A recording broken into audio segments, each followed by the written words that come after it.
नमस्कार दोस्तों, जय हिंद जय भारत। आज कुछ बच्चों के लिए एक कहानी। एक बार की बात है, महात्मा गांधी डरबन से प्रिटोरिया जा रहे थे किसी केस के सिलसिले में।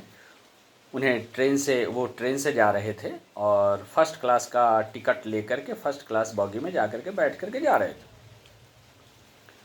तो गोरों ने कहा, ये भाई ये कहाँ से आ गए भाई काले लोग, इसे बाहर करो। और उन्हें बाहर कर दिया। रात भर, सर्दी का दिन था, रात भर वे स्टेशन पे ही रहे।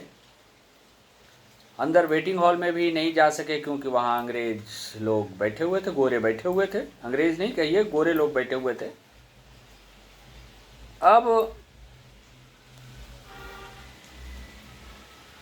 ये बात उन्हें इतना तकलीफ दिया। वो उनका, महात्मा गांधी का कंट्री नहीं था साउथ अफ्रीका, लेकिन वे उसी देश में रहने का फैसला लिए और कहे कि सबक तो सिखाना ही है। और सोचिए कि वे इतना ट्रेंड होकर के आ गए, इतना डिटरमाइंड होकर के आ गए भारत, कि जब भारत आए ना तो अंग्रेजों को भारत से खदेड़ दिए। अब आप ये सोचिए, इस कहानी का अब निष्कर्ष जो है कि जो व्यक्ति ना अपने हक और अधिकार के लिए घर से बाहर दूर जा कर के लड़ सकता है, तो वह अपने घर में भी लड़ सकता है। घर में भी अधिकार हक क्यों छोड़ देगा? बिल्कुल ऑब्वियसली लड़ सकता है। लेकिन एक दूसरा कहानी समझिए, दो पंक्ति है रामधारी सिंह दिनकर की कि क्षमा शोभती उस भुजंग को जिसके पास गरल हो, उसका क्या जो दंतहीन विषहीन विनीत सरल हो। तो जो व्यक्ति अपने आप को किसी से मजबूत, पावरफुल, बड़े ओहदे में मान रहा है ना, तो उसे छोटे लोगों को माफ़ कर देना चाहिए। मतलब कहने का मतलब कि जो सीनियर है ना, उसे माफ़ कर देना चाहिए अपने सबऑर्डिनेट को।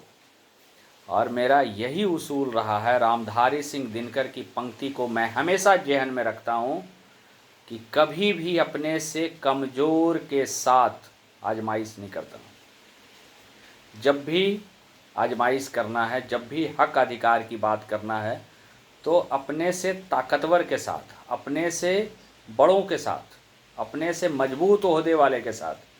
क्योंकि कमज़ोर लोग आपको कितना सताएगा, उसको तो एक बार डांट लगाइएगा और सेट हो जाएगा। तो इन दोनों चीज़ों को जेहन में हमेशा याद रखिए। महात्मा गांधी का डिटर्मिनेशन कि उन्हें गोरों ने बेइज्जती किया तो साउथ अफ्रीका में ही गोरों को सबक सिखाना शुरू कर दिया था। और एक रामधारी सिंह दिनकर की पंक्ति, ये क्षमा शोभती उस भुजंग को जिसके पास गरल हो, उसका क्या जो दंतहीन विषहीन विनीत सरल हो।